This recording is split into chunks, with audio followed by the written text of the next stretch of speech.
पूर्णमदः पूर्णमिदं पूर्णात् पूर्णमुदच्यते पूर्णस्य पूर्णमादाय पूर्णमेवावशिष्यते। ओम शांति शांति शांतिः। ओम गुरुर्ब्रह्मा गुरुर्विष्णुर्गुरुर्देवो महेश्वरः गुरु साक्षात् परं ब्रह्म तस्मै श्री गुरवे नमः। ओम कपिलाय नमस्तस्मै येना विद्यो ददौ जगतिमग्नि कारुण्यात् सांख्यमयी नौरिव विहिता प्रतरणाय अल्पग्रन्थं स्पष्टं प्रमाण सिद्धांत हेतुभिर्युक्तं शास्त्रं शिष्याहिताय समासतो अहं प्रवक्ष्यामि। ओम अथ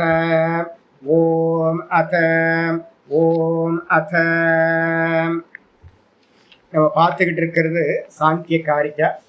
சாங்கிய காரிக்காவில் நேற்று நம்ம என்ன பார்த்துருக்கோம் அப்படின்னு கேட்டிங்கன்னா 65 பார்த்து முடிச்சிருக்கோமா? 65வது ஸ்லோகம் வரைக்கும் வந்து பார்த்தீங்கன்னா காரிக்கா வரைக்கும் பார்த்துருக்கோம். அப்போ வந்து பார்த்தீங்கன்னா எப்போ வந்து பார்த்தீங்கன்னா அந்த பிரகிருதியானவன் நினைக்கிறாளோ என்ன பார்த்தோம்? 64ல் வந்து பார்த்தீங்க அப்படின்னா பார்த்துட்டோம். என்னன்னு கேட்டிங்கன்னா ஏவம் தத்துவ அபியாசாத். தத்துவ அபியாசத்தை திரும்ப திரும்ப திரும்ப தத்துவ அபியாசம்னா வேற எதுவும் இல்லை, திரஷ்டா திருஷ்யம் இதுதான் தத்துவ அபியாசம். இந்த அபியாசத்தை பண்ண பண்ண ஒவ்வொரு தத்துவத்தையும் பிரிச்சு பிரிச்சு பிரிச்சு பிரிச்சு பார்க்குறோம். எதை பார்த்தாலும் வந்து பார்த்தீங்கன்னா இது ஸ்தூலபூதம், மைசூர் பாகு இல்லை, மைசூர் பாகு இல்லை, கடலை மாவு, அதுக்கப்புறம் நெய், அதுக்கப்புறம் வந்து பார்த்தீங்கன்னா சர்க்கரை, அப்படின்னு பிரிச்சு பிரிச்சு பார்க்குறோம். இது மாதிரி எந்த வஸ்து கையில கிடைச்சாலும் வந்து பாத்தீங்கன்னா பிரிச்சு பிரிச்சு பிரிச்சு பிரிச்சு பாக்குறதுக்கு பேர் தான் தத்துவ விசாரம் அப்படின்னு பேரு, தத்துவ அபியாசம்னு பேரு. அப்படி பண்றதுனால என்ன கிடைக்கும் சுவாமி அப்படின்னு கேட்டீங்கன்னா நாஸ்மி, நான் வந்து பாத்தீங்கன்னா ஜீவன் இல்லை. அதுக்கப்புறம் வந்து பாத்தீங்கன்னா நமே நமே தேகா, என்னிடத்தில் தேகம் இல்லை. நமே என்னிடத்தில் வந்து பாத்தீங்கன்னா கர்த்திருவம் இல்லை, போக்திருத்துவம் இல்லை. நாகம் இது, நான் வந்து சம்சாரி இல்லை, நான் துக்கி இல்லை அப்படின்னு நினைச்சுக்கிட்டு நான் கர்த்தா இல்லை, போக்தா இல்லை. இது அபரிசேஷம்.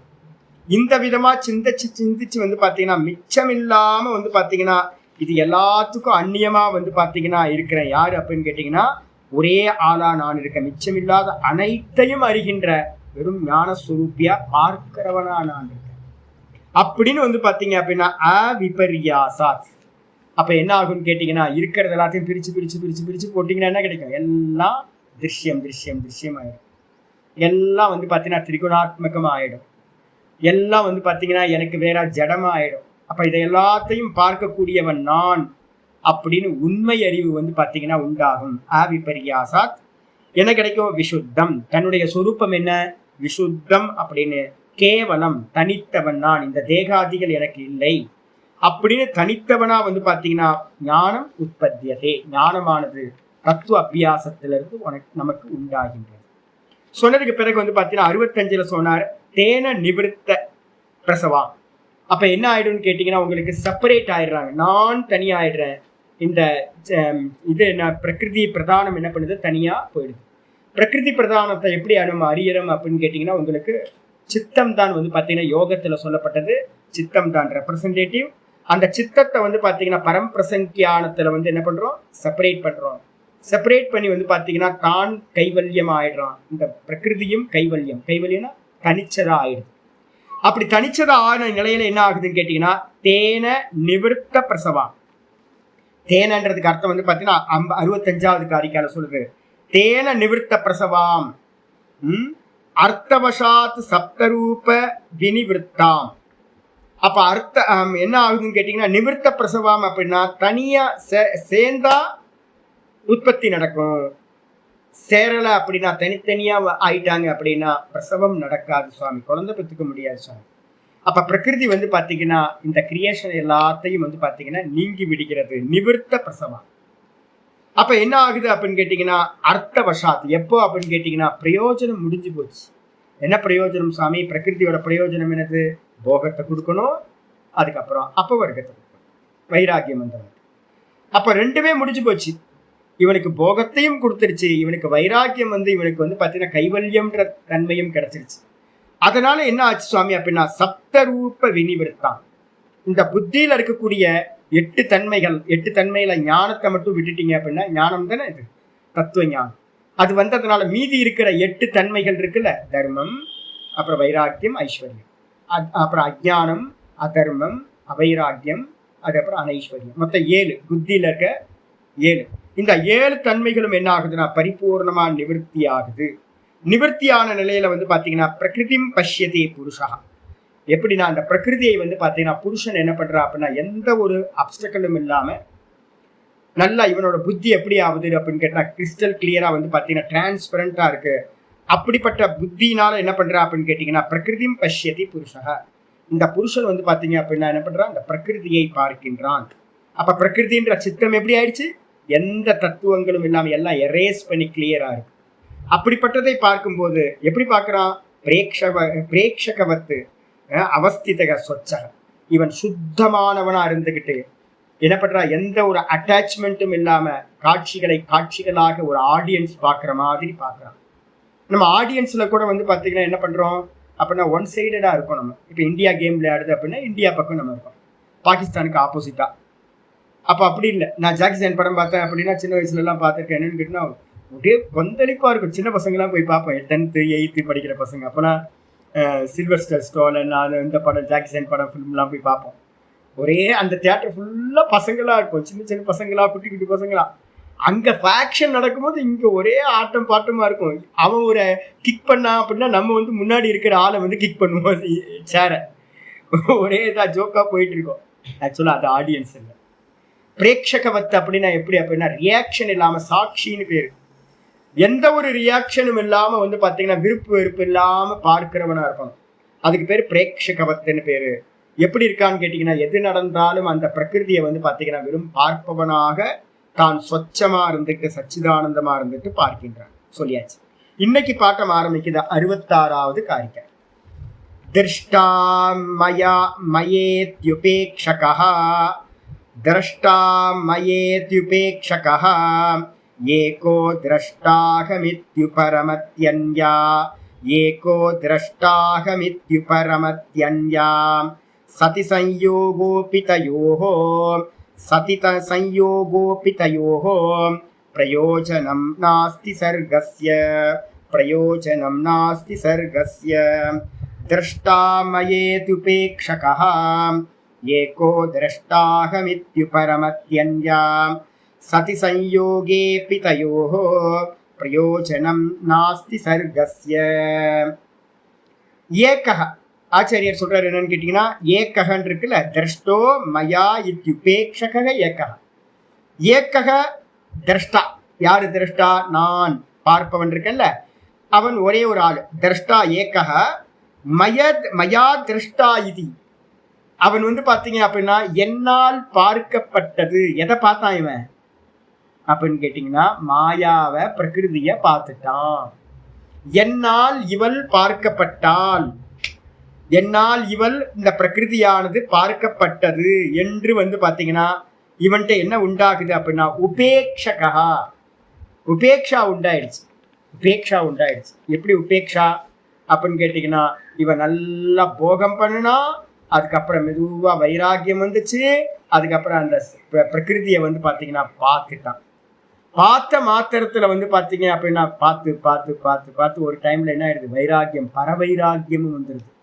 வந்ததுக்கு பிறகு வந்து பார்த்தீங்கன்னா அந்த பிரகிருதியை பார்க்கறதுல கூட இவனுக்கு என்ன ஆயிடுது, உபேக்ஷா வந்து விடுகிறது, உதாசீன பாவம் வந்து விடுகிறது. அப்போ இந்த திரஷ்டா வந்து பார்த்தீங்கன்னா பரம்பிரசங்கியானத்துல அந்நியதாக்கியாதி. அந்த அந்நியதாக்கியாத்தியில பார்த்து பார்த்து பார்த்து ஒரு டைம்ல அதுலயும் வைராக்கியம் வந்தோடனே இவன் உதாசீனனா ஆகின்றான். அப்ப உதாசீனன் ஆகும் போதுதான் வந்து பார்த்தீங்கன்னா சொரூப பிரதிஷ்டம், தன்னோட சொரூபத்தில் அவன் நிலை பெறுகின்றான், உதாசீனனாக. இதுக்கு அடுத்தது வந்து பார்த்தீங்கன்னா அந்யா. இந்த திரஷ்டாக்கு அந்நியமா இருக்கிற அந்த பிரகிருதி இருக்குல்ல, அந்த அந்யான்னு சொல்லக்கூடிய அந்த பிரகிருதியும் கூட என்ன பண்ணுது அப்படின்னா அகம் திரஷ்டா இது. ஐயோ நான் பார்க்கப்பட்டவளா ஆயிட்டேனே, இந்த புருஷன் என்னை பார்த்துட்டானே, இந்த ஆத்மா வந்து பார்த்தீங்கன்னா என்னை பார்த்துடுச்சே, இவன் என்னை பார்த்துட்டானே அப்படின்னு என்ன பண்ணிட்டா, லஜ்ஜை அடைஞ்சவளா. சுகுமார தரம்னு ஒரு வார்த்தை பார்த்தோம்ல. அந்த சுகுமார தரமா வந்து பாத்தீங்க அப்படின்னா ரொம்ப சங்கோச்சத்தை அடைந்தவளா என்ன பண்ணிட்டா அப்படின்னா உபரமதி. இவளும் கூட வந்து பாத்தீங்க அப்படின்னா என்ன பண்றா, உபராமத்தை அடைந்து விடுகிறாள், ரெஸ்ட் எடுத்துக்கிறா. போதும், இவனுக்கு கொடுத்த வேண்டிய போகத்தை கொடுத்தாச்சு, இவனுக்கு தனிமையை கொடுத்துட்டோம், இவன் கைவல்யத்தை அடைஞ்சிட்டான் இவன் அப்படின்னு இவளும் வந்து பாத்தீங்கன்னா இவரோட கர்த்தவியங்கள் முடிஞ்சதுனால நிவர்த்த அதிகாரக அப்படின்னு பேர். யோகத்துல சொல்லும்போது நிவர்த்த அதிகாரக. ஏற்கனவே சொல்லியிருக்காங்க, குணத்தோட அதிகாரம் இது சுக அப்பவருங்க போக அப்பவருங்க தாத்திருத்துவம் குணாதிகாரத்துவம். குணத்தோட அதிகாரம் திரிகுணத்தோட அதிகாரம் எது சுவாமி அப்படின்னு கேட்டீங்கன்னா போகங்களை கொடுக்கறது, அதுக்கப்புறம் வந்து பாத்தீங்கன்னா மோட்சத்தை கொடுக்கறது. இதுதான் வந்து பாத்தீங்கன்னா திரிகுணங்களோட அதிகாரம். அப்ப இந்த ரெண்டுத்தையும் புருஷன் அடைஞ்சதுனால இதுக்கு வேலையெல்லாம் முடிஞ்சு போச்சு. அம்மா வந்து பாத்தீங்கன்னா ராத்திரி 10 மணி வரைக்கும் வெயிட் பண்ணி பார்த்து எல்லாம் சாப்பிட்டு முடிச்சதுக்கு அப்புறம் எல்லா வெசல்ஸையும் வந்து பாத்தீங்கன்னா பாத்திரங்களையும் வாஷ் பண்ணி கவுத்து வச்சுட்டு படுத்து தூங்கி போயிடுற மாதிரி இந்த பிரகிருதி என்ன பண்றா அப்படின்னு கேட்டீங்கன்னா எல்லா வேலையும் முடிஞ்சிருச்சு அப்படின்னு சுத்தி வந்து எல்லா கேட்டெல்லாம் மூடிட்டு படுத்து தூங்குறாள். அதே மாதிரி இவளும் நிவர்த்தி ஆகி விடுகின்றாள், நீங்கி விடுகின்றாள். தயோகோ சஞ்யோகோ சதி அபி. இந்த விதமா ஒரு வாட்டி வந்து உங்களுக்கு பரம்பிரசங்கியானம் எங்க உண்டாகும், யோக சாஸ்திரத்துல சொல்றோம்ல, பரம்பிரசங்கியானம் தான் ஞானம்.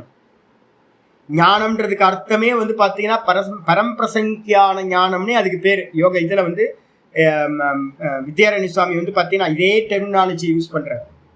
பரம்பிரசங்கியான ஞானம்னு பேர். பரம்பிரசங்கியா ஞானம்னா என்னது, நான் வேற இவன் வேற, அந்நியதாக்கியா, இதுதான் ஞானம். அதுக்கப்புறம் தான் அது வந்து பாத்தீங்கன்னா என்ன ஆகுது, பரவைராக்கியம் வந்ததுக்கு பிறகு நிஷ்டையா பரிணமிக்கும் போது ஞானம் கிடைச்சிடும். பரம்பிரசங்கியானத்துல அது நிஷ்டையாகும் போது என்ன ஆகுது, பரவைராக்கியத்தினால என்ன ஆகுது, மெதுவா மெதுவா மெதுவா திரஷ்டுக்கு சொரூப்பே அவஸ்தான், தான் தாண்ட நிக்கிறது அப்படின்றது நடக்குது. அப்ப வந்து பாத்தீங்க அப்படின்னா ஞானம்னாவே என்ன இடம்னு எடுத்துக்கணும் அப்படின்னா பரம்பிரசங்கியானம். திடீர்னு நடக்குமா, நடக்காது. ஸ்டெப் ஸ்டெப்பா சவித்தர்க்கம், நிருவித்தர்க்கம், சவிச்சாரம், நிருவிச்சாரம், சானந்தம், சாஸ்மிதம். யோகத்துல சொல்லும் போது இந்த டெக்னாலஜி சொல்றோம். வேதாந்தத்துல சொல்லும் போது லய பிரக்கிரியான்னு சொல்றோம். விஷயங்களை இந்திரியங்களை ஒடுக்கிறது, இந்திரியங்களை மனசுல ஒடுக்கிறது, மனசை வந்து பாத்தீங்கன்னா புத்தியில ஒடுக்கிறது, புத்திய வந்து மகத்துல ஒடுக்கிறது, மகத்தை வந்து பாத்தீங்கன்னா அவ்வியக்தத்துல ஒடுக்கலாமா வேணாமா? நம்ம டெய்லி அதான் பண்ணிட்டு இருக்கோம். டெய்லி தூங்கி போயிடுறோம்ல. நம்மளது நேச்சரா நடக்கிறது என்னன்னு கேட்டீங்கன்னா அவ்வியக்தத்துல போய் நம்ம லயம் ஆயிடுறோம். ஆனா மோட்சத்துல போகும்போது அவ்வியக்தத்துல லயமாக கூடாது. அவ்வியக்தத்தை என்ன பண்ணோம், கிக் பண்ணி நீ வேற நான் வேற அப்படின்னு பரம்பிரசங்கியானத்துல என்ன பண்றோம், கிக் பண்ணி தூர அடிக்கிறோம். ஆனா டெய்லி நம்ம என்ன பண்றோம் அப்படின்னு கேட்டீங்கன்னா அதுக்குள்ளார போய் தூங்கி போயிடும், பிரகிருதி வசமா ஆயிடுறோம். ஆனா இங்க பிரகிருதி வசம் ஆகிறது இல்ல, தாண்டி போறோம்னு சொல்லலாம் வேதாந்தத்துல. ஆனா வந்து பாத்தீங்கன்னா யோகத்துல கிளியரா சொல்லுது என்னன்னு கேட்டீங்கன்னா கிக் பண்ணி நீ வேற நான் வேறன்னு பார்த்து அதை உதாசீனப்படுத்துறதுக்கு பேர் தான் பரவைராக்கியம்னு பேர். 100% உதாசீனம். இப்ப என்னோட சிஷ்யர் வந்து பாத்தீங்கன்னா நான் போற கோயில்ல ஒருத்தர் நிற்பார், மகா துரோகி. நான் என்ன பண்ணுவேன் அப்படின்னு கேட்டீங்கன்னா குரங்க பார்க்க கூடாதுன்னு சொன்ன பாத்தீங்களா, அதே மாதிரிதான் அவர் தான் வந்து பாத்தீங்கன்னா தீர்த்தம் எனக்கு ட்ரை பண்ணுவாரு, தீர்த்தம் கொடுக்கறதுக்கு ட்ரை பண்ணுவார். நமஸ்காரம் சாமின்னுவாரு. அடப்பா 10 வருஷமா துரோகம் பண்ணிட்டு நான் இன்னும் நம்ம ஏமாந்துட்டு இருக்கணும் அப்படின்னு கண்டுக்கவே மாட்டேன். நீ நல்லவனாரு கெட்டவனாரு என்ன வேணா இருந்துக்கும், அது உன்னோட ப்ராப்ளம் அப்படின்ட்டு என்னென்ன பண்ணுவேன்னா குரங்க பார்க்க கூடாதுன்னு சொல்லும் பார்த்தீங்களா, அதே மாதிரி கெட்டவனையும் என்ன பண்ணக்கூடாது, பார்க்க கூடாது. எங்க சொல்லியிருக்கு, மைத்திரி கருணா முதித்த உபேக்ஷாயாம் சொல்லியிருக்கா, மைத்திரி கருணா முதித்த உபேக்ஷா பண்ணணும்னு சொல்லியிருக்கா. அப்ப வந்து பாத்தீங்கன்னா பாப்பிகளை வந்து பாத்தீங்கன்னா பார்க்கவே கூடாது. அதே மாதிரி வந்து பாத்தீங்கன்னா இந்த மாயா தத்துவத்தையும் என்ன பண்ணக்கூடாது அப்படின்னா ஒரு டைமுக்கு மேல பார்க்க கூடாது. உதாசீனப்படுத்திட்டு நம்ம வேலையை மட்டும் பண்ணிட்டு போயிட்டே வந்துட்டே இருக்கு, மனசு ரொம்ப பிரசன்னம் ஆயிடும். இது மாதிரி ஆகும் போதுதான் வந்து பாத்தீங்கன்னா என்ன கிடைக்குது, சொரூப பிரதிஷ்டான்றது வந்து பாத்தீங்கன்னா உண்டாகிறது. அப்போ இது வந்து எங்க நடக்குதுன்னு பார்த்தோம், பரம்பிரசங்கியானத்துல நடந்து அதுக்கப்புறம் நிர்விகல்ப சமாதின்னு பேரு, தான்ல நிக்கிறதுக்கு பேரு நிர்விகல்பகம் அப்படின்னு பேரு. சரி, நிர்விகல்பத்துல எவ்வளவு நாள் இருப்பாங்க சுவாமி அப்படின்னு கேட்டீங்கன்னா துண்டு துண்டா கொஞ்சம் கொஞ்சமா நடந்துகிட்டே இருக்கும், கொஞ்சம் கொஞ்சமா நடக்கும். உள்ள போவாங்க வெளியில வருவாங்க, உள்ள போவாங்க வெளியில வருவாங்க. இந்த அபியாசம் மெதுவா மெதுவா மெதுவா ஸ்திரப்படும். நல்லா வெளியில வந்ததுக்கு பிறகும் கூட வந்து பாத்தீங்கன்னா அந்த சமாதியில, நீங்க நிர்விகல்ப சமாதியில எந்த நிலையில இருந்தீங்களோ, வெறும் தான் தான் தான் மட்டும் நிக்கிறது எப்படி இருந்துச்சோ, இதே வந்து பாத்தீங்கன்னா இந்த விவகார திசையில வரும்போது கூட வித்தான அவஸ்தா அப்படின்னு யோக சாஸ்திரத்துல அதுக்கு பேர் என்ன பேரு? சமாதி அவஸ்தை.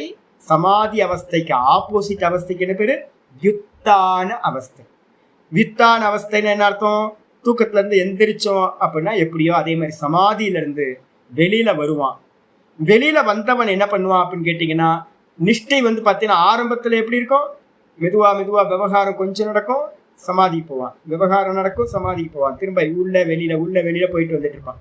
அதுக்கப்புறம் நல்லா ஸ்திர காலம் அபியாசம் நடக்க நடக்க நடக்க சமாதியில எந்த மாதிரி அனுபவம் இருக்கோ அதேதான் விவகாரத்துல வந்ததுக்கு பிறகு அசையாதவனா ஆயிடுவான். சித்தம் சலிக்காம போயிடும். அதுக்கு பேர் என்ன பேரு அப்படின்னா சகஜ சமாதி அப்படின்னு பேரு. ஜீவன் முக்த அவஸ்தை அப்படின்னு பேரு. அப்ப அந்த ஜீவன் முக்த அவஸ்தையில எப்படி இருக்கும் சுவாமி அப்படின்னா, மற்றவங்க பாக்குறவங்களுக்கு எப்படி தெரியும்? அவர் தேகத்துல இருக்கார், அவர் வந்து பாத்தீங்கன்னா விவகாரங்கள் பண்றார், சாப்பிடுறார், தூங்குறார், வரார், போறார், நடந்தார், இதெல்லாம் பார்ப்போம். பார்க்கும்போது கூட அப்ப எப்படி தெரியும் அப்படின்னு கேட்டீங்கன்னா, இங்க 2வது லைன் 66வது ஸ்லோகத்துல 2வது லைன் சொல்லுது, சதி சம்யோகோ அபி தயோகோ. இந்த ரெண்டும் வந்து பாத்தீங்கன்னா இந்த தேகம் மனசு புத்தி இதெல்லாத்தோடையும் இணைஞ்சிருக்கிற மாதிரி தெரிஞ்சாலும் கூட, இணைஞ்சிருந்தாலும் கூட, சம்யோகம் இருந்தாலும் கூட எந்த அவஸ்தையில? வித்தான அவஸ்தை. சமாதியில பிரிஞ்சாச்சு, நிர்விகல்பம் சுத்தமா இல்லவே இல்லை சம்பந்தமே. ஆனா வந்து பாத்தீங்கன்னா விவகாரத்துக்கு வரும்போது என்ன ஆகும் அப்படின்னு கேட்டீங்கன்னா, தேகத்துல இருக்கிற மாதிரியே தெரியும். அப்படி ரெண்டும் சேர்ந்திருந்தாலும் கூட வந்து பாத்தீங்கன்னா இந்த ரெண்டுத்துக்குமே பிரயோஜனம் என்ன ஆயிடுச்சு அப்படின்னு கேட்டீங்கன்னா, முடிஞ்சு போச்சு. தயோகோ பிரயோஜனம் நாஸ்தி சர்க்கஸ்ய. அவனுக்கு பிரயோஜனம் வந்து பாத்தீங்கன்னா அந்த சிருஷ்டிக்கு வந்து பாத்தீங்கன்னா எந்த பிரயோஜனமும் இல்லாமல் போய்விடுகிறது. அவனால வந்து பாத்தீங்கன்னா இவள் வந்து பாத்தீங்கன்னா அதுக்கப்புறம் போகம் கொடுக்கறதையோ முடிச்சாச்சு, மோட்சம் கைவல்யத்தை கொடுக்கறதையும் கொடுத்து முடிச்சாச்சு. அதே மாதிரி இவனும் வந்து பாத்தீங்கன்னா பிரகிருதிட்ட இருந்து அடைய வேண்டிய போகத்தையும் இவன் அடைஞ்சிட்டான். பிரகிருதியை வந்து பாத்தீங்கன்னா பார்த்துட்டான், இது பிரகிருதி அப்படின்னு தனக்கு வேற பார்க்கவும் பண்ணிட்டான். அப்ப அதனால 2 பேரோட பர்பஸும் என்ன ஆகி போச்சு? கம்ப்ளீட் ஆயிடுச்சு. அப்படி கம்ப்ளீட் ஆனதுக்கு பிறகு அவளால இவனுக்கும் பிரயோஜனம் இல்லை, இவனால அவளுக்கும் பிரயோஜனம் இல்லை. அதனால வந்து பாத்தீங்கன்னா பிரயோஜனம் இந்த சர்க்கத்துல வந்து இந்த சிருஷ்டியில ஜீவன் முக்தனா இருக்கிற அவனுக்கும் அந்த பிரகிருதிக்கும் எந்த ஒரு பிரயோஜனமும் இல்லாமல் போய்விடுகின்றது சொல்லியாச்சு. இதுக்கப்புறம் 67வது ஸ்லோகம் சொல்லு. சம்யக் ஞானாதிகமாத் தர்மாதீனாம் அகாரண பிராப்தோ. சம்யக் ஞானாதிகமாத் தர்மாதீனாம் அகாரண பிராப்தோ திஷ்டதி சம்ஸ்காரவசாத். திஷ்டதி சம்ஸ்காரவசாத் சக்ரப்ரமிவத் திருதசரீரஹ. சக்ரப்ரமிவத் திருதசரீரஹ. அற்புதமான எக்ஸாம்பிள். இதை வந்து பார்த்தீங்கன்னா நல்லா ஞாபகம் வச்சுக்கணும். என்ன ஆகும்? இப்போ வந்து ஜீவன் முக்த அவஸ்தையில இருக்கிறான்னு வச்சுங்களா, மேல எழுதிங்க. போன ஸ்லோகத்துல இருந்தே ஜீவன் முக்தனோடது. ஜீவன் முக்த அவஸ்தையில என்ன ஆகுது அப்படின்னு கேட்டீங்கன்னா, சம்யக்கு ஞானாதிகமா. இன்னைக்கு காலையில கூட கீதையில படிச்சோம்ல, நான் உங்களுக்கு சொன்னேன் சம்யக்கு ஞானம். பாஷிக்காரர் எழுதியிருந்தார். ஞான தீபம்னா என்ன அர்த்தம்? ஞான பிரகாசம். ஞான பிரகாசம்னா எப்போ உண்டாகுது அப்படின்னு கேட்டீங்கன்னா, நல்லா தியான ஜனித்த அப்படின்ற வார்த்தையவே வந்து பாத்தீங்கன்னா இன்னைக்கு காலையில நம்ம பார்த்தோம். ஞாபகம் இருக்கா உங்களுக்கு? இன்னைக்கு காலையில நம்ம பார்க்கும் போதே ஞான தீபேன பாஸ்வதா அப்படின்னு நம்ம பார்த்தோம்ல. அந்த ஞான தீபேன பாஸ்வதான்ற ஸ்லோகத்துல என்ன வந்துச்சு அப்படின்னு கேட்டீங்கன்னா, நான் படிக்கும் போதே அந்த விளக்கோட இதை கல்பனா பண்ணிட்டு இருந்தோம்ல, அதுல வந்து பாத்தீங்கன்னா ஞான தீபம் எப்படி வரும் அப்படின்னும் போது நித்திய பிரவருத்த ஏகாகிரிய தியான ஜனித சம்யக்கு தர்ஷன அப்படின்னு போட்டிருந்தார். எப்படி போகும்? நித்தியமா வந்து பாத்தீங்கன்னா பிரவருத்த, நீங்க டெய்லி ஏகாகிர சித்தத்தையே பிராக்டிஸ் பண்றது, அபியாசம் பண்றது. அந்த ஏகாகிர சித்தத்தை பிராக்டிஸ் பண்ணி தியானம், நல்ல தியானமும் சம்பவிக்கிறது. என்ன தியானம்னு நம்ம பார்த்திருக்கோம்? ஆத்ம ஞானம் எந்த எந்த தியானத்துல உண்டாகும்? பரம்பிரசங்கியான தியானேன. பரம்பிரசங்கியான தியானத்துல தான் ஞானம் உண்டாகும். அந்நியதாக்கியாத்தின் பேர். அந்த நான் வேற இது வேறன்ற அந்த ஞானம் தான் பாத்தீங்கன்னா தியான ஜனித சம்யக்கு தரிசன. சம்யக்கு தரிசனம்ன்றது பாத்தீங்கன்னா திரஷ்டானும் திருஷ்யத்தை திருஷ்யமும் பாக்குறது. இது மாதிரி பாத்தீங்கன்னா கீதால 10வது அத்தியாயம் 11வது ஸ்லோகத்துல சங்கர பாஷ்யத்துல ரொம்ப தெளிவா எழுதியிருக்காரு. எங்க இருந்து ஆரம்பிக்குது ஏகாகிர சித்தம் அப்படின்னு கேட்டீங்கன்னா எங்க இருந்து ஆரம்பிக்குது? சவிதர்க்கம். 70% சத்துவகுணத்துல ஆரம்பிக்கிறது ஏகாகிர சித்தம். ஏகாகிர சித்தம் எங்க அங்க எத்தனை சமாதி சம்பவிக்குன்னு பார்த்திருக்கோம்? 6 சமாதி. 95% வர வரைக்கும், 70ல இருந்து 95% வர வரைக்கும் ஏகாகிர சித்தம்னு பேரு. ஏகாகிர சித்தத்துக்கு அடுத்த நிலை என்னதுன்னு பார்த்திருக்கோம்? 5வது பூமி நிருத்த பூமி. அந்த நிருத்த பூமிக்கும் அந்த ஏகாகிர சித்தத்துக்கும் நடுவுல 98% சத்துவகுணம் இருக்கும் போது உண்டாகிறது அப்படின்னு கேட்டீங்கன்னா பரம்பிரசங்கியானம். வித்யாரண்ய சுவாமி தெளிவா எழுதுறாரு, ஞானம் எங்க உண்டாகும்? பரம்பிரசங்கியான தியானத்தினால உண்டாகிறது. சங்கர பாஷ்யத்துல அவ்வளவு தெளிவா எழுதுறாரு. நித்தியம் பிரவருத்தி அபியாசம் பண்ணக்கூடிய என்னது அப்படின்னா ஏகாகிரியாதி ரூப, ஏகாகிரத ரூபமா இருக்கணும். 70% வந்து மெதுவா இன்க்ரீஸ் ஆகிட்டே போகணும். அப்படி உண்டாயிட்டே போகும்போது கடைசியில 95% சத்துவகுணம் வரும்போது என்ன நடக்கும்? பரம்பிரசங்கியான தியானம் அப்படின்னு பேர். அந்த தியானத்துல எது உண்டாகுது? ஜனித்த, அதுல இருந்து உண்டாகக்கூடியது எது? சம்யக்கு தர்ஷனம். அதான் இங்க சம்யக்கு ஞானம் அப்படின்னு ஆச்சாரியர் ரொம்ப கிளியரா வந்து பாத்தீங்கன்னா ஸ்லோகத்திலேயே சொல்றாரு. சம்யக்கு ஞானாதிகமாத். சம்யக்கு ஞானாதிகமாத்னா என்ன அர்த்தம்? நல்ல ஞானம் உண்டா நிலையில், நான் வேற இவன் வேற.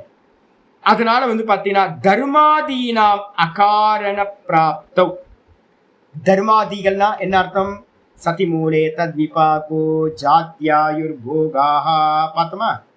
சதிமூலே அப்படின்னா என்ன அர்த்தம் அப்படின்னு கேட்டீங்கன்னா மூலே சதி, மூலம் இருக்கிற நிலையில யோக சூத்திரத்துல பார்த்தோம். எப்படி ஜென்மங்கள் கிடைக்கும் அப்படின்னா வந்து பாத்தீங்கன்னா மூல வேர் இருக்கின்ற நிலையில். மூல வேர் எது சுவாமி? ஆமா 2:13 பார்த்தோம்.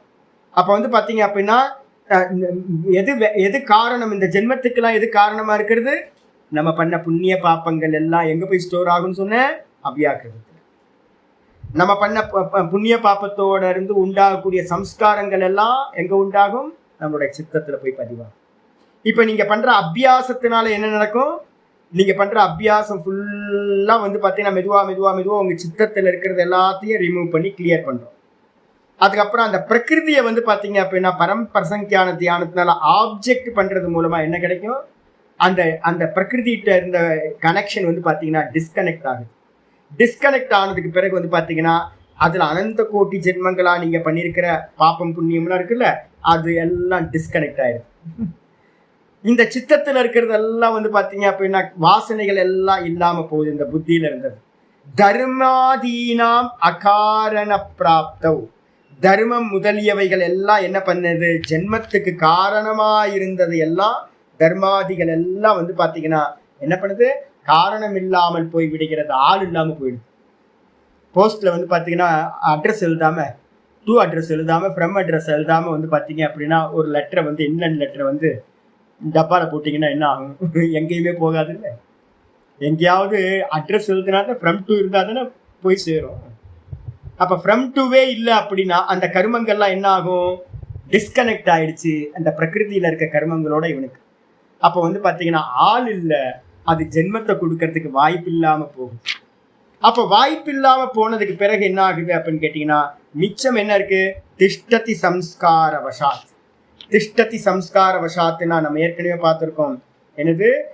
பிராரப்தம் வந்து பாத்தீங்கன்னா போகேன நஷ்யதி. பார்த்திருக்கோமா? பிராரப்தம் என்ன ஆகும் அப்படின்னு கேட்டீங்கன்னா போகம் பண்ணிதான் நஷ்டமாகும். அப்ப வந்து பாத்தீங்கன்னா அந்த போகம் பண்றதுக்கான என்ன மிச்சம் கொஞ்சம் சம்ஸ்காரம் இருக்கோ, லேஷ அவித்யா அப்படின்னு வேதாந்தத்துல அதுக்கு வந்து ஒரு பேர் சொல்லுவோம். என்ன பேரு? லேஷ அவித்யா அப்படின்னு பேர். ஜீவன் முக்தர்கள் இடத்துல வந்து பாத்தீங்கன்னா என்ன இருக்கும், கொஞ்சோண்டு அவித்யா இருக்கும். அது கூட ஒரு கல்பனா பண்றோம். லேச அவித்யான்னு ஒரு கல்பனை வந்து பாத்தீங்கன்னா வித்வான்களால் செய்யப்படுது.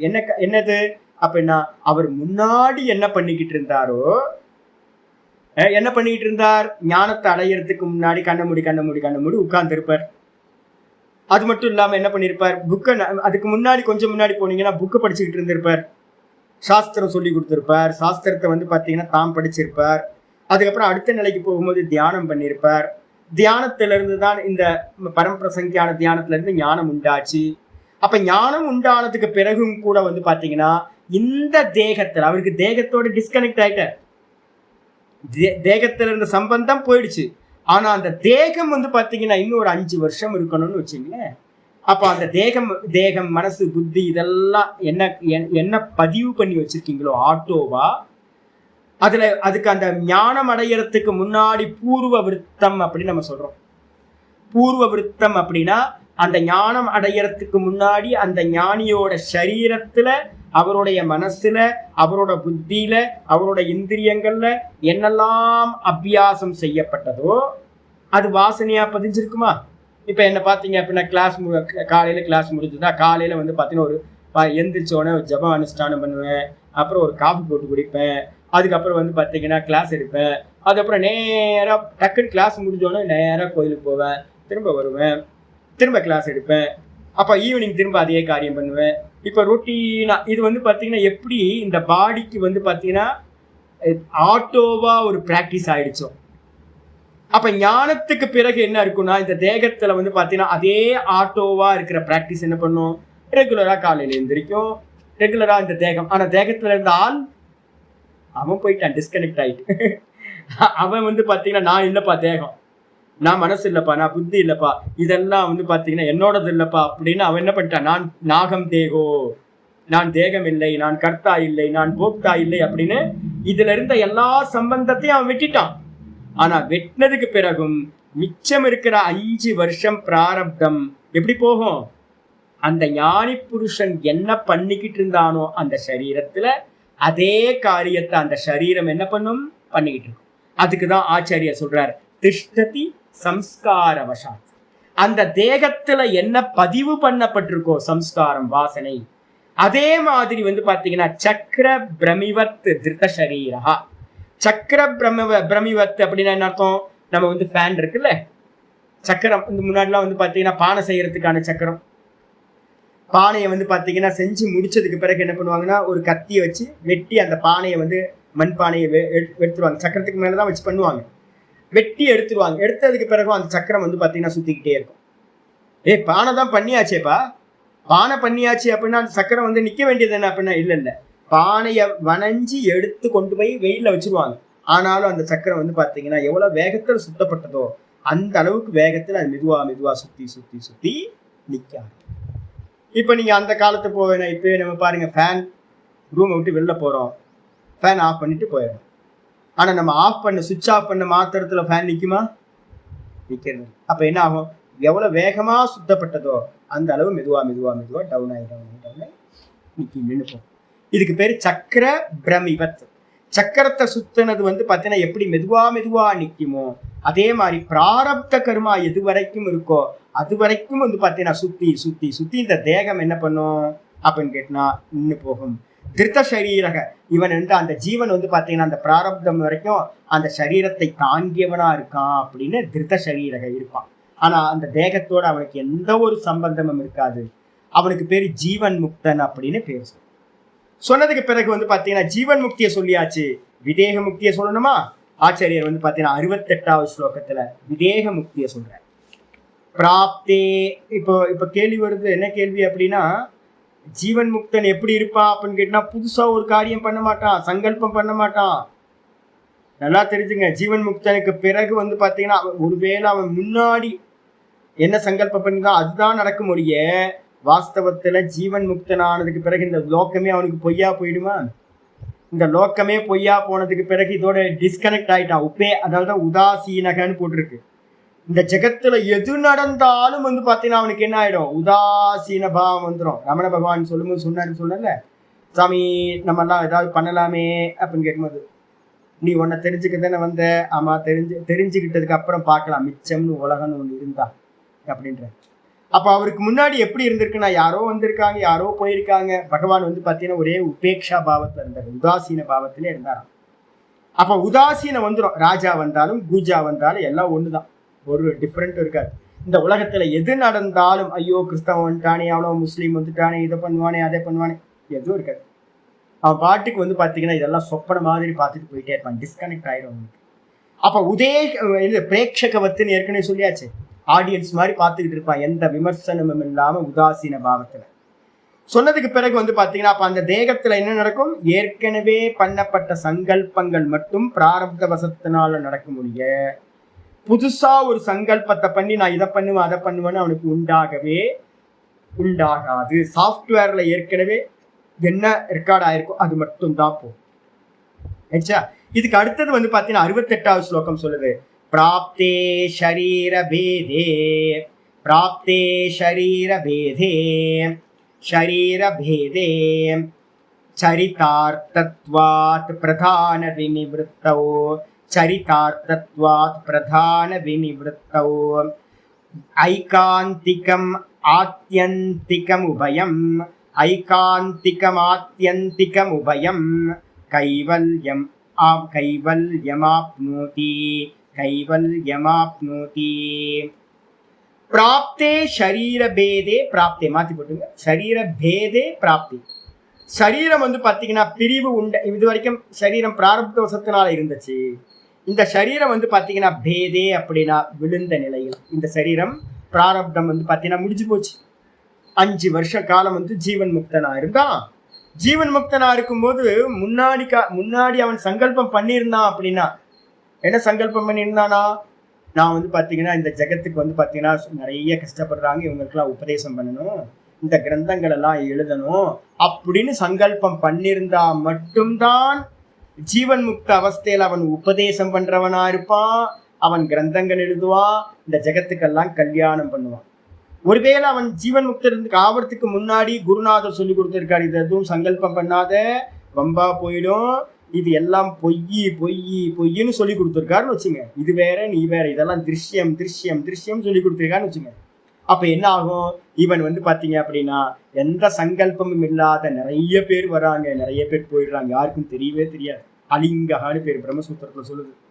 எப்படிப்பட்டது அப்படின்னு கேட்டீங்கன்னா, அலிங்கனா இருப்பான், எந்த ஒரு அடையாளமும் இல்லாம வந்து பாத்தீங்கன்னா தெரியவே தெரிய மாட்டான். உபதேசம் பண்ணாதானே தெரியும் ஞானம், உபதேசம் பண்ண மாட்டான் யாருக்கும்.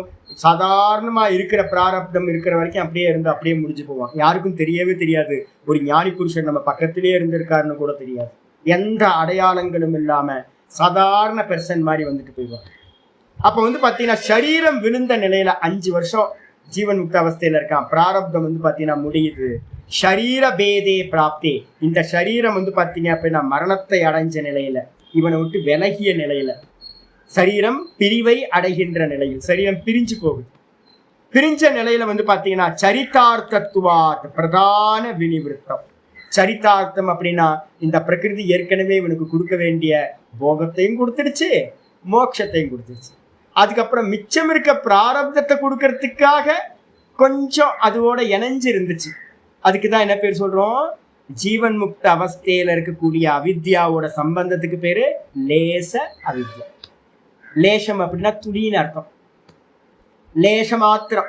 உப்பு எப்படி இருக்கு, வீட்டுல அம்மா சொல்லுவாங்க, லேச மாத்திரம் உப்பு போடு, லேச மாத்திரம் தான் இருக்கு உப்பு, லேச மாத்திரம். இப்பதான் தெரியுது லேசம்ன்றது ரொம்ப சின்னது, அல்பமான அளவு. கொஞ்சோண்டு அவித்யா வந்து பாத்தீங்க அப்படின்னா ஜீவன் முக்த அவஸ்தையில இருக்கு. எதுக்கு இருக்கு, அவனுக்கு அந்த போகத்தை கொடுக்க வேண்டியிருக்கு. ரமணருக்கு வந்து பாத்தீங்க அப்படின்னா கேன்சர் வந்துச்சு. அப்ப அவர் கஷ்டப்பட்டிருப்பாரு, அவர் தேகம் கஷ்டப்பட்டிருக்கோம்ல. அப்ப வந்து பாத்தீங்கன்னா யாரு கொடுத்தது, அப்போ அந்த தேகத்துக்கு வந்து பிரகிருதி தான் இருந்து கொடுத்துச்சு. அப்ப பிரகிருதி இருக்கா சுவாமி முக்த அவஸ்தைக்கு பிறகும் இருக்கா அப்படின்னு கேட்டீங்கன்னா சும்மா ஒரு பேச்சுக்கு வச்சுக்கிச்சு, அவரோட நிலையில இல்ல, ஆனா பாக்குறவங்க நிலையில வந்து பாத்தீங்கன்னா கொஞ்சோண்டு கனெக்ஷனோட அது இருந்துச்சு. அதுக்கு பேரு லேச அவித்யா அப்படின்னு பேரு. அப்ப இந்த சரீரம் விழுந்து போச்சுன்னா அந்த லேச அவித்யாவும் என்ன ஆயிடும், விநிவృத்தம், பிரதான விநிவృத்தம். அப்ப மிச்சம் இருக்கிறதையும் கொடுத்து முடிச்சிருச்சு, அவனுக்கு கொடுக்கறதுக்கு வேற எதுவுமே இப்ப இல்லை. அதனால 100% வந்து பாத்தீங்கன்னா ஐகாந்திக.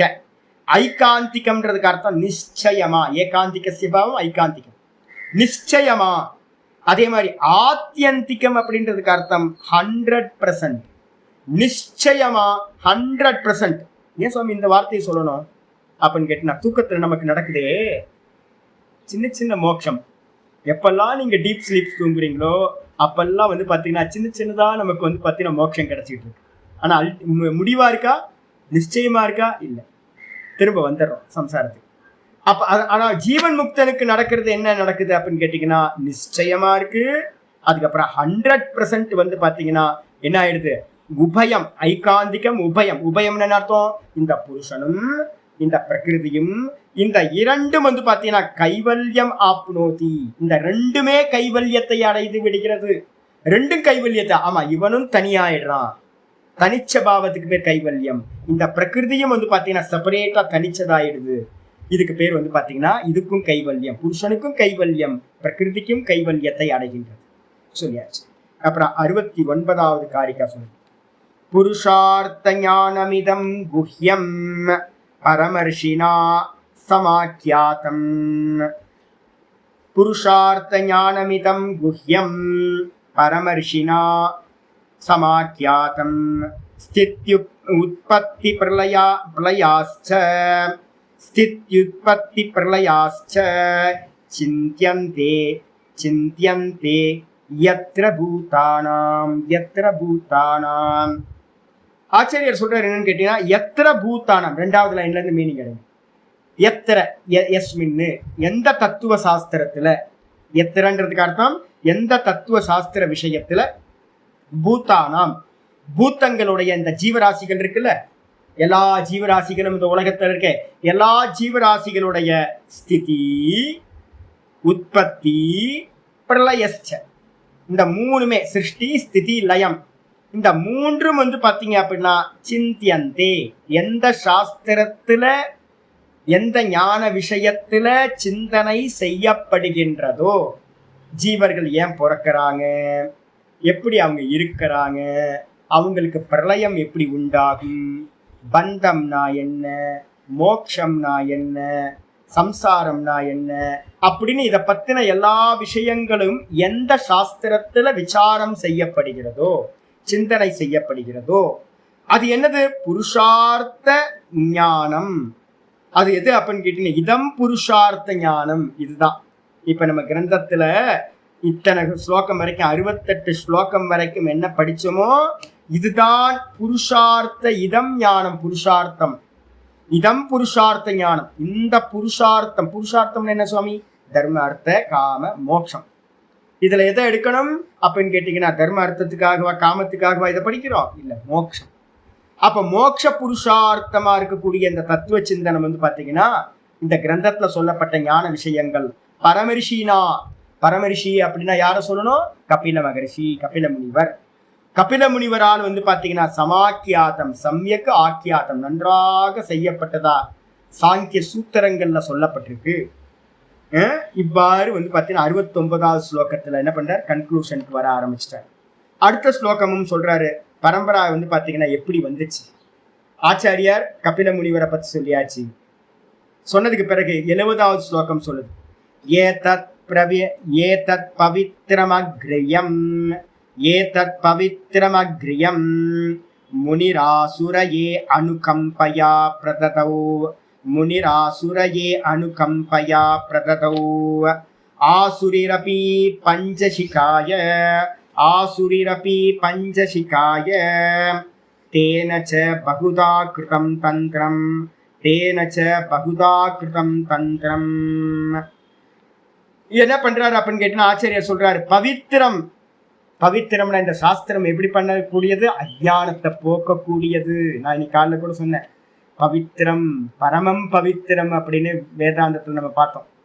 பரமம் பவித்திரம் எது அப்படின்னா, அஜ்ஞானத்தை நாசம் பண்ணி மோட்சத்தை கொடுக்கக்கூடிய ஞானம்தான் பரமம் பவித்திரம். அப்ப பரம பவித்திரமா இருக்கக்கூடியதை பவித்திரம் கூடவே என்னது? அக்ரியம் அப்படின்னு கேட்டீங்கன்னா, சுத்தம் பண்ணக்கூடியதுல எல்லாத்துலயும் முதன்மையானது. எதெல்லாம் சுத்தப்படுத்துமோ ஆசிட் அது இதுன்னு நம்ம நிறைய யூஸ் பண்றோம்ல, இதுல எல்லாத்துலயும் வந்து பாத்தீங்க அப்படின்னா மிகவும் பெஸ்டானது எது அப்படின்னு கேட்டீங்கன்னா, எது பெஸ்ட் சுவாமி அப்படின்னு கேட்டீங்கன்னா, இதுதான் பெஸ்ட். அக்ரியம் அப்படின்றதுக்கு அர்த்தம் பிரதானமானது, முதன்மையானது. அப்படி இருக்கக்கூடிய தத்து, இந்த தத்துவ ஞானமானது, சாங்கிய தத்துவ ஞானமானது முனிகி அப்படின்னா கபில முனிவரால் யாருக்கு சொல்லப்பட்டது அப்படின்னா ஆசுரி அப்படின்னு சொல்லக்கூடிய அவருடைய சிஷ்யருக்கு. ஆனா அவருக்கு முன்னாடி யாரு சொல்லி கொடுத்துட்டாரு? அவரு பாகவதத்துல வந்து பாத்தீங்கன்னா அவங்க அம்மா தான் முதல் சிஷ்யே அவருக்கு. யோசிச்சு பாருங்க, என்ன அற்புதமா இருக்கும். நான் மட்டும் வந்து பாத்தீங்க அப்படின்னா இப்ப என்னோட அம்மாவை மட்டும் நான் விட்டுட்டு வந்தாச்சு.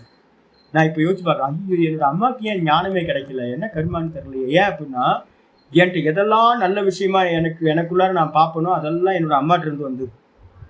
அப்ப நான் ஒருவேளை நான் வந்து பாத்தீங்கன்னா சன்னியாசி ஆகாம இருந்திருந்தேன் அப்படின்னா என்ன பண்ணிருப்பேன் தெரியுங்களா? முதல்ல போய் இந்த ஞானத்தை என்ன பண்ணிருப்பேன், நான் ரிஷிகேஷ்ல படிச்சது, இந்த சாஸ்திரம் படிச்சது எல்லாத்தையும் இத்தனை அம்மாக்களுக்கு சொல்லி கொடுத்துட்டு இருக்கேன்ல, அப்ப முதல்ல எந்த அம்மாவுக்கு சொல்லி கொடுத்துருப்பேன்? என்னோட அம்மாவுக்கு தான் சொல்லி கொடுத்துருப்பேன்.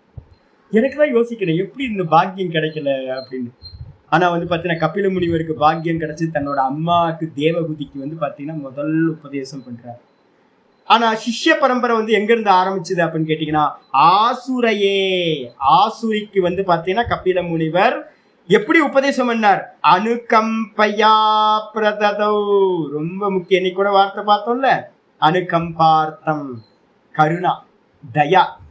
அப்ப வந்து பாத்தீங்கன்னா சிஷ்யருக்கு வந்து பாத்தீங்கன்னா ரொம்ப கருணையோட என்ன பண்றாரு அப்படின்னு கேட்டீங்கன்னா நம்ம சொல்லுவோம் மரக்கருணை சொல்லுவோம். குருநாதர் ஏதாவது திட்டினா அடிச்சா கூட வந்து அது என்னது, கருணாதான். என்ன இப்படி பண்ற அப்படின்னா அது கூட வந்து பாத்தீங்கன்னா கருணை தான். நல்லா திட்டுங்க சாமி, நல்லா திட்டுங்க சாமி, இந்த பாப்பெல்லாம் போட்டோம், அகங்காரம் எல்லாம் போட்டோம், திட்டுங்க, நல்லா திட்டுங்க, புத்தி வருதான்னு பார்ப்போம் அப்படின்றதுக்கு வந்து வாங்கிக்கணும். அப்படி என்கிட்ட 2-3 பேர் இருக்காங்க. நம்ம சதானந்தம் சொல்லுவார் அடிக்கடி இந்த வார்த்தையை, சொல்லுங்க சாமி நல்லா திட்டுங்க, நல்லா கண்டபடி திட்டு விட்டுருங்க. திட்டிவிட்டா வந்து பார்த்தீங்கன்னா அவர் கூலா என்ன பண்ணுவார் அப்படின்னா சதானந்தம் என்ன பண்ணுவார், நல்லா அமைதியா இருப்பார். அமைதியா இருந்து சொல்லுவார், திட்டுங்க சாமி, நல்லா திட்டுங்க சாமி அப்படின்னு. எனக்கு சிரிப்பா வரும் அனுப்பாமே. அவர் வயசு எத்தனை வயசு, என் வயசு என்ன வயசு. அப்ப வந்து பாத்தீங்கன்னா கருணாது திட்டுறது கூட குருநாதர் வந்து பாத்தீங்கன்னா கருணாதான்.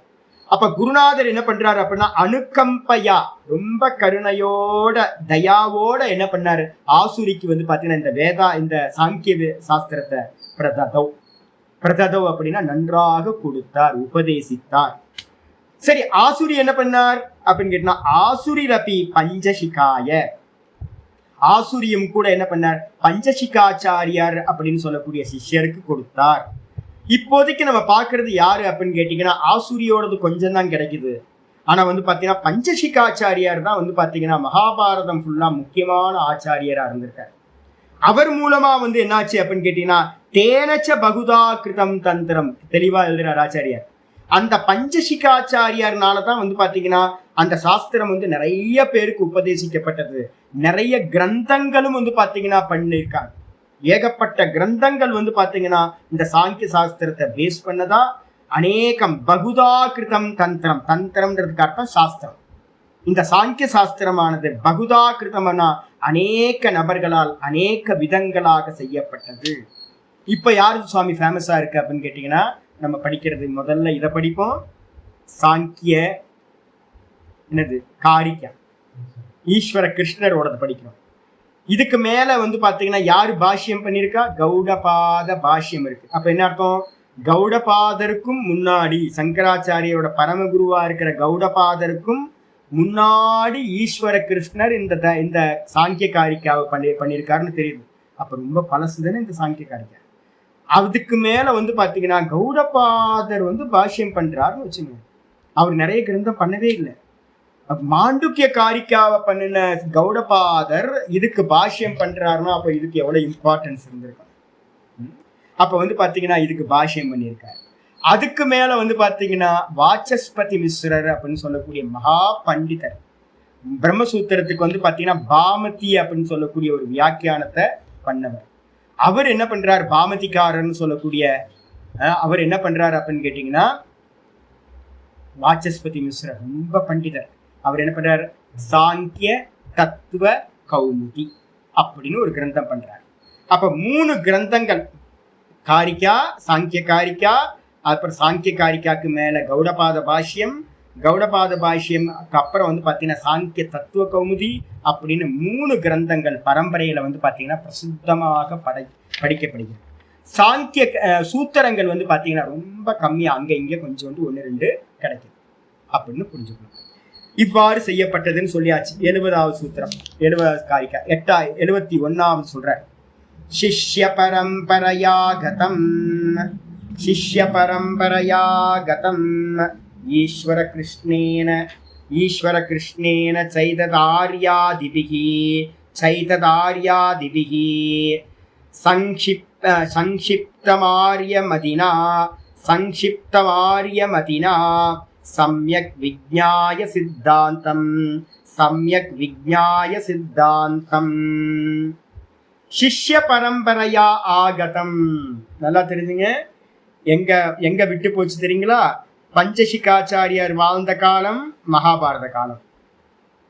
அப்ப மகாபாரத காலத்துக்கு பிறகு வந்து பாத்தீங்கன்னா ஒரு 2000 வருஷம் 3000 வருஷம். ஏன் அப்படின்னு சொல்றீங்கன்னா, காலம் வந்து பாத்தீங்கன்னா சொல்லும் போது கௌடபாதரோட காலம் வந்து பாத்தீங்கன்னா புத்தாவோட காலத்தோட சமயம் சொல்றோம். கிமு வந்து பாத்தீங்கன்னா 650 இருந்து கிமு வந்து பாத்தீங்க அப்படின்னா ஒரு 900க்குள்ளார வந்து பாத்தீங்கன்னா இந்த இவர் வந்து ஈஸ்வர கிருஷ்ணர் இதை பண்ணியிருக்கணும்னு தெரியுது.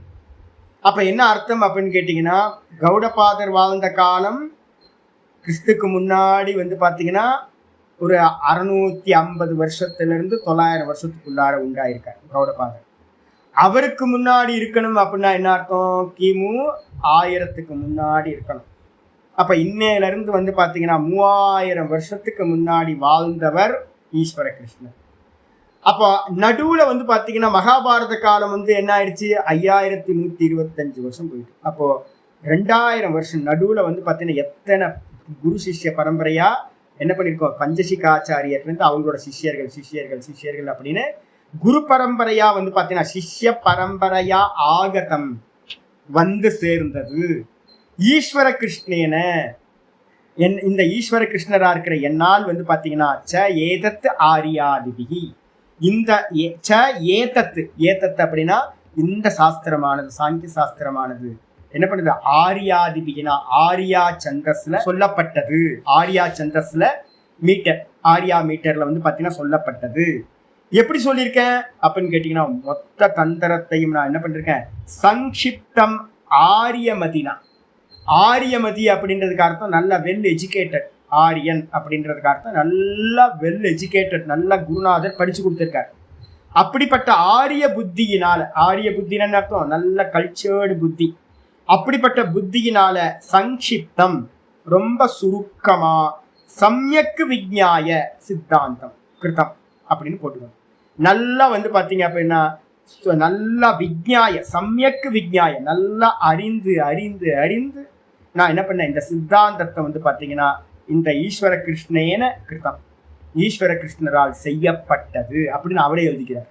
ஈஸ்வர கிருஷ்ணரால் இது செய்யப்பட்டது தெளிவா காரிக்கையிலேயே ஆச்சாரியார் தன்னோட பேரை சொல்லிட்டார். அதுக்கப்புறம் இந்த இதோட லாஸ்ட் ஸ்லோகம் 72வது ஸ்லோகம்.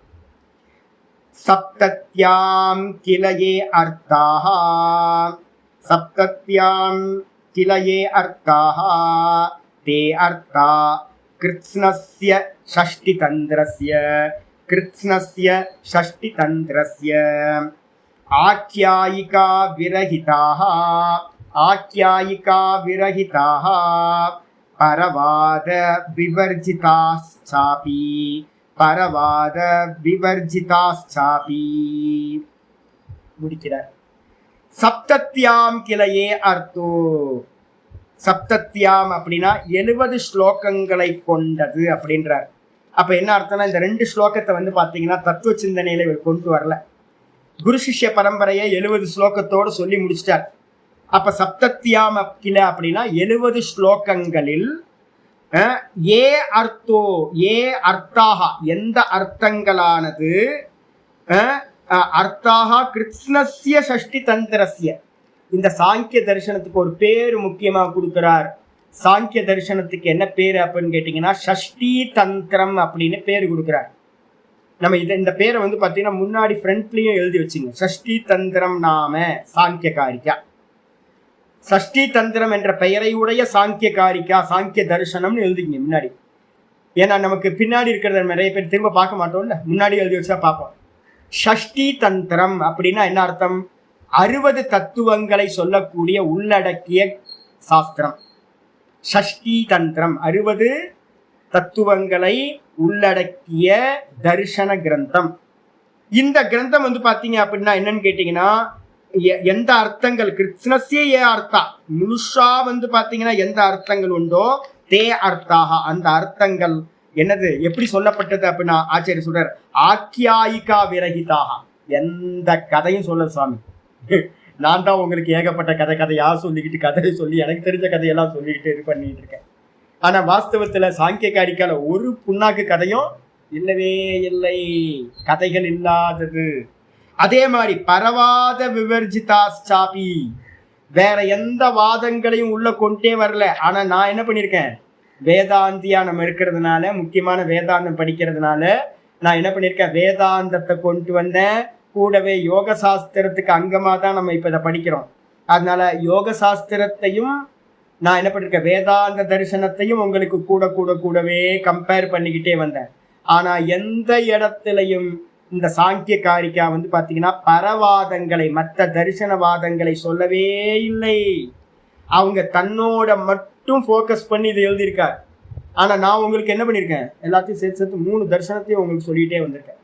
அடிச்சா அப்போ அது மாதிரி கிரந்தம் அப்படின்னு ஆச்சாரியர் இதை முடிக்கிறார். இப்ப கேள்வி வருது, சஷ்டி தந்திரனா எத்தனை சாமி? 60 தத்துவங்கள். நீங்க நம்ம பார்த்தது அப்படி பார்க்கலையே சாமி. நம்ம தரிசனத்துல என்னெல்லாம் பார்த்துருக்கோம் தெரியுங்களா உங்களுக்கு?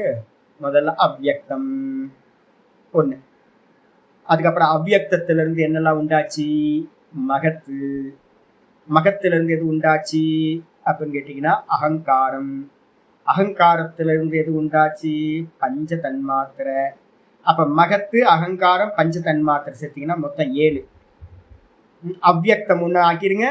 அப்புறம் மகத்துல இருந்து பஞ்ச தன்மாத்திரை வரைக்கும் 7 தத்துவம். அதுக்கப்புறம் சோடச கஸ்து 16 தத்துவம். என்னென்ன 16 அப்படின்னு கேட்டீங்கன்னா பஞ்ச ஞானேந்திரியம், பஞ்ச கர்மேந்திரியம், அதுக்கப்புறம் ஒரு மனசு 11 ஆச்சு. அப்புறம் 5 இது பஞ்ச மகாபூதங்கள் 5. அப்ப மொத்தம் வந்து பாத்தீங்கன்னா பஞ்ச ஞானேந்திரியம், பஞ்ச கர்மேந்திரியம், பஞ்ச மகாபூதங்கள், அப்புறம் ஒரு மனசு சேர்த்தீங்க அப்படின்னா இந்திரியங்கள் 11, பஞ்சபூதங்கள் 16 ஆச்சு. 16 7 சேர்த்தீங்கன்னா 23. 23 ஒரு அவ்யக்தத்தை சேர்த்தீங்கன்னா 24. 24ஓட சேர்ந்து ஒரு ஆத்மா புருஷனை ஒருத்தனை சேர்த்தீங்கன்னா 25. அப்ப 25 தத்துவங்கள் வந்து பாத்தீங்கன்னா சாங்கியத்துல 25 தத்துவங்கள். ஆனா இங்க என்ன பண்ணிருக்கு, 60 தத்துவங்கள்னு வந்து பாத்தீங்கன்னா சொல்லப்பட்டிருக்கேன் சுவாமி அப்படின்னு கேட்டீங்கன்னா ஒண்ணும் இல்லை. 2 விதமான கணக்கு நான் உங்களுக்கு வந்து சொல்றேன். அந்த 2 விதமான கணக்கையும் நீங்க எழுதிக்கீங்க.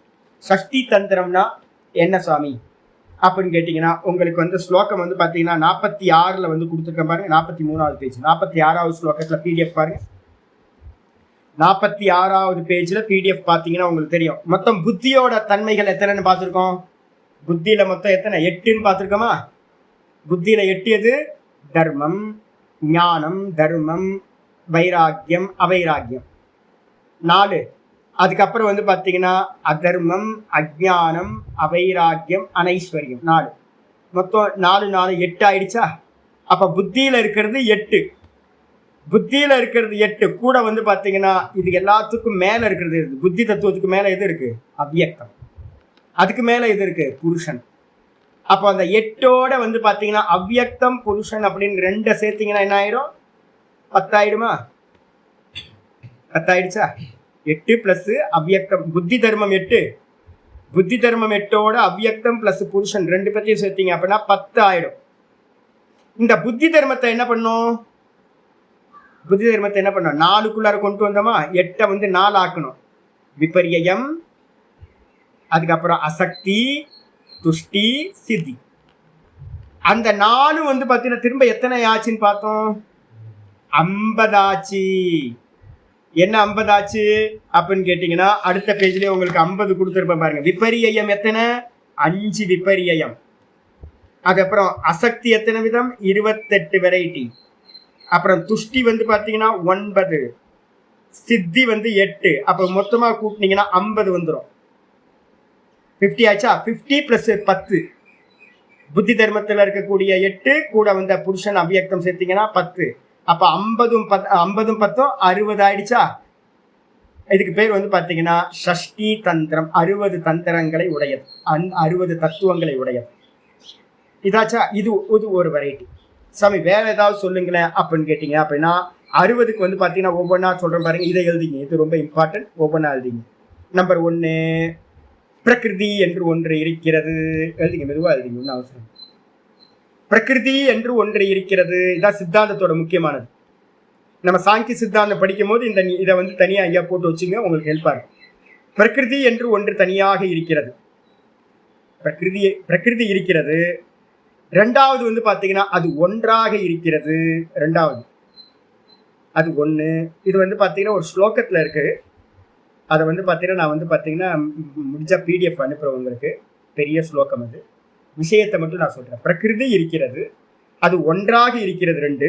மூணாவது வந்து பாத்தீங்கன்னா அது வந்து பாத்தீங்கன்னா என்னவா இருக்கு அப்படின்னா திரிகுணாத்மகமா இருக்கு, சுக துக்க மோக ரூபமா இருக்கு. மூணாவது. நாலாவது வந்து பாத்தீங்கன்னா அதுக்கு என்ன பேர் அப்படின்னா பிரதானம் புருஷன் இவர்களோட பேதம் இருக்கிறது. பிரதானமும் புருஷனுக்கும் பேதம் இருக்கிறது. இது 4.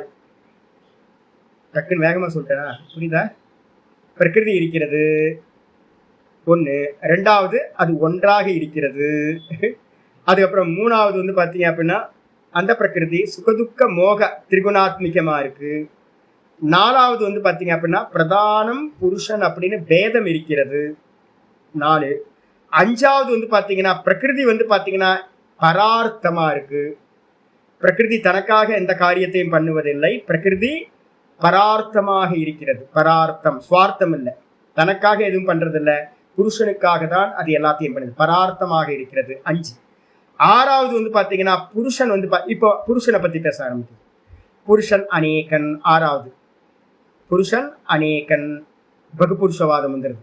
புருஷன் அநேகன். அப்புறம் பிரகிருதி வந்து பாத்தீங்கன்னா புருஷன் இவர்களோட விபாகம் வந்து பாத்தீங்கன்னா கண்டிப்பா இருக்கு. இந்த பிரகிருதியும் புருஷனும் முதல்ல வந்து பாத்தீங்கன்னா 4வது சொன்னது பிரதானம் புருஷன் வந்து பாத்தீங்க அப்படின்னா பேதம். இப்ப இங்க வந்து 7வதுல சொல்றோம் என்னன்னு கேட்டீங்கன்னா பிரகிருதி புருஷன் வந்து பாத்தீங்கன்னா இவர்களுடைய விபாகம் இருக்கு. இவர்களோட விபாகம் அங்கேயும் இதுதான். ஆனா அங்க சொல்லும் போது பிரதானம் புருஷன் சொன்னோம், இங்க சொல்லும் போது என்ன பண்றோம்? புருஷன் பிரதானம் மாத்தி சொல்றீங்க, அவ்வளவுதான். 7வது. 8வது வந்து பாத்தீங்க அப்படின்னா சொல்லுது பிரகிருதி புருஷன் இவர்களோட சேர்க்கை.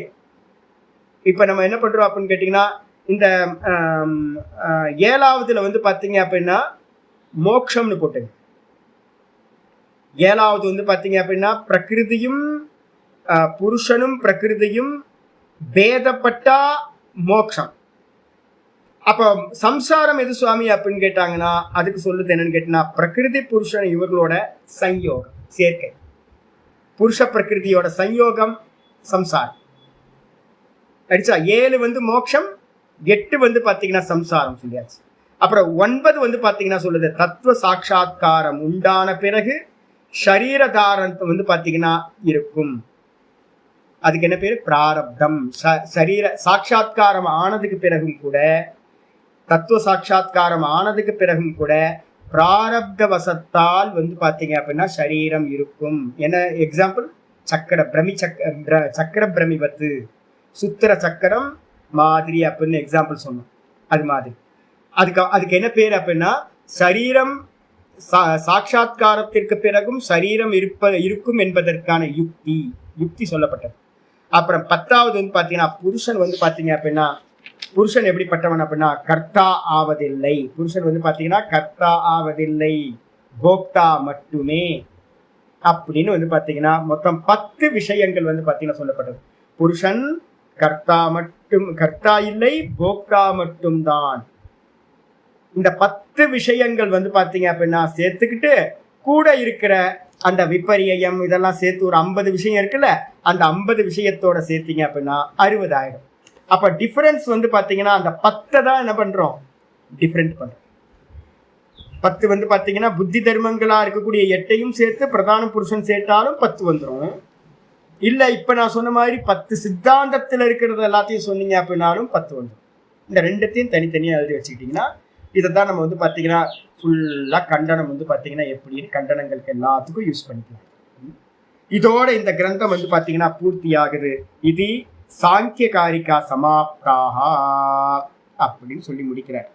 சாங்கியம் கபில முனினா புரோக்தம் சம்சார விமுக்தி காரணம் ஹி யத்ரைதா சப்ததிர்ஆர்யா பாஷ்யம் சாத்திர கௌடபாத கிருதமையோ. இது வந்து கௌடபாதரோட காரிக்கை அதை எழுதியிருக்கேன் விட்டுருக்க. இதோட வந்து பாத்தீங்க அப்படின்னா என்ன ஆச்சு அப்படின்னா இது சாங்கியகாரிகா சமாப்தம்.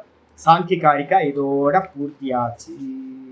ஓம் பூர்ணமத பூர்ணமிதம் பூர்ணாத் பூர்ணமுதச்யதே பூர்ணஸ்ய பூர்ணமாதாய பூர்ணமேவாவசிஷ்யதே. ஓம் சாந்தி சாந்தி சாந்தி. ஹரி ஓம் ஸ்ரீ குருபியோ நமஹ. ஹரி ஓம். நாராயண நாராயண நாராயண. பார்க்கலாஞ்சி இன்னையோட முடிஞ்சு நம்ம தித்தியால இருந்து என்ன பண்ண போறோம், திரும்பவும் யோக சூத்திரம் யோக சுதாகரத்துக்கு வந்துட போறோம். 3வது பாதம் ஆரம்பிக்க போகுது. PDF அனுப்புறேன், பிரிண்ட் அவுட் எடுத்து வச்சுருங்க. சரியா? விபூதி பாதம் ஆரம்பிக்க போறோம். ஓ நாராயண நாராயண. நமஸ்காரம்.